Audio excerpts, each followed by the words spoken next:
Les 48 heures d'Ecno pour HP, c'est la possibilité de rencontrer beaucoup de monde. Nous avons principalement le Sprout, c'est un PC 2D, 3D. Deuxième innovation, notre nouvelle gamme de tablettes. Ensuite, nous avons des démonstrations dans le Big Data. Et enfin, nous avons participé à un de nos partenaires qui s'appelle Carnot Computing, qui présente le radiateur numérique.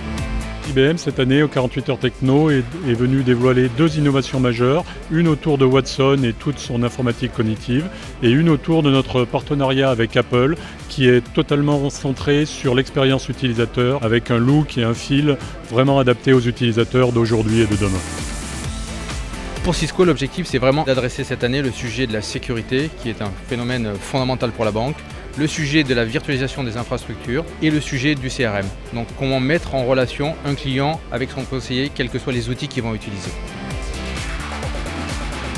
Nous présentons un environnement avec une notion de post-it et de modèle qui permet la collaboration entre utilisateurs. Nous présentons aussi l'aspect BioCatch avec la capacité de comprendre et de voir l'empreinte biométrique d'une personne, par exemple lors de transactions de paiement. Tout ça va permettre effectivement d'évoluer et d'accompagner le Crédit Agricole dans sa transformation digitale.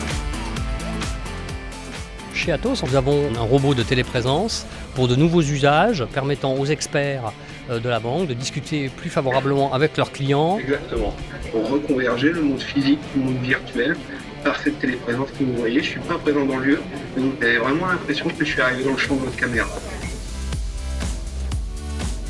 Nous, Capgemini, on est venu dévoiler 3 innovations en particulier. La première qui permet de suivre les données de santé pour les patients. Une deuxième pour analyser les processus et l'expérience utilisateur pour les applicatifs. Et la troisième qui tire parti des données d'entreprise pour extraire des processus métiers.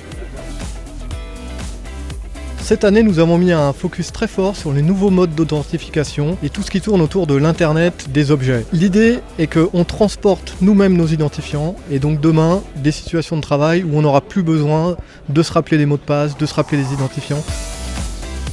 Nous sommes venus présenter un exemple d'utilisation des objets connectés pour des bâtiments intelligents, ce qui permet de voir le cheminement de la donnée entre le moment où on le capte, comment on la traite, pour pouvoir exploiter la donnée de manière interactive et en temps réel. Par exemple, dans l'exposition, plus le nombre de personnes augmente, plus la température va baisser. La banque de demain, c'est d'avoir une expérience utilisateur réussie, de permettre d'exploiter ces données autour de processus métiers. C'est principalement répondre aux objectifs de collaboration, d'amélioration du potentiel, de la productivité, des usages.